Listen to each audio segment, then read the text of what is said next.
Affinity Photo 2 now allows you to interactively change the brush size, shape and spacing. Now I'm going to use this tool, paintbrush tool, but all the other tools exactly the same. Go here and select a brush. Now each brush has different settings, so you won't get all of the settings when you use this approach.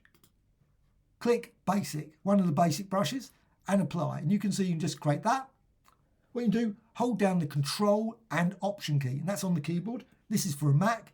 Be a similar combination on the PC as well. Hold that down, and you will see maybe width, rotation, and in this case, shape and spacing. Now, if I go right or left, you can see what happens. The shape will change, and it will set it to 100% or go down to 0, and you get a thin line.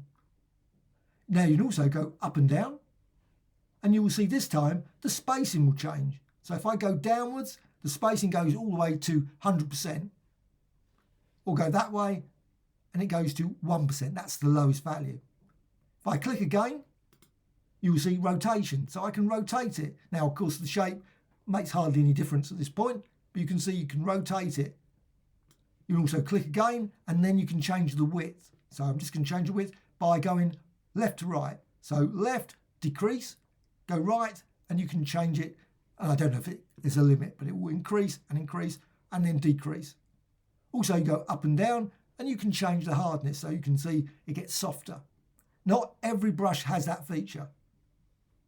So let's just go now to another brush. Let's just go to maybe splatter, or sprays and splatter. Let's select that and apply it. What you can then do, again, hold down the Control and Option key.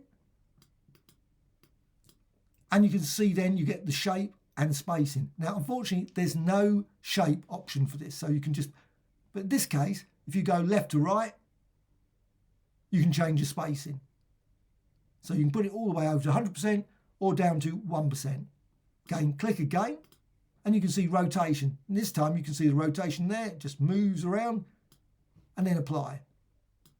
Also, click again, and you can change the width as well as hardness. Now, it doesn't have hardness, so it won't change. So just go with width, and you go from left to right.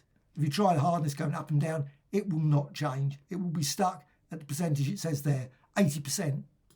You can also, if you're applying your brush and you're just applying it like that, go to the keyboard and you can use the square keys, square brackets. That's next to P on my keyboard, maybe in a different position to you.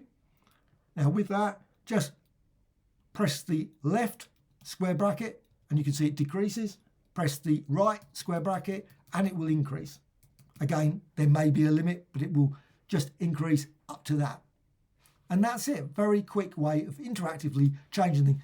As I said, not every brush has every setting, but so just if you vary it, you will see sometimes hardness, sometimes spacing, sometimes, well, in all cases, the width. Hope you found this of interest. Any questions, please let me know in the comments below. Thank you much.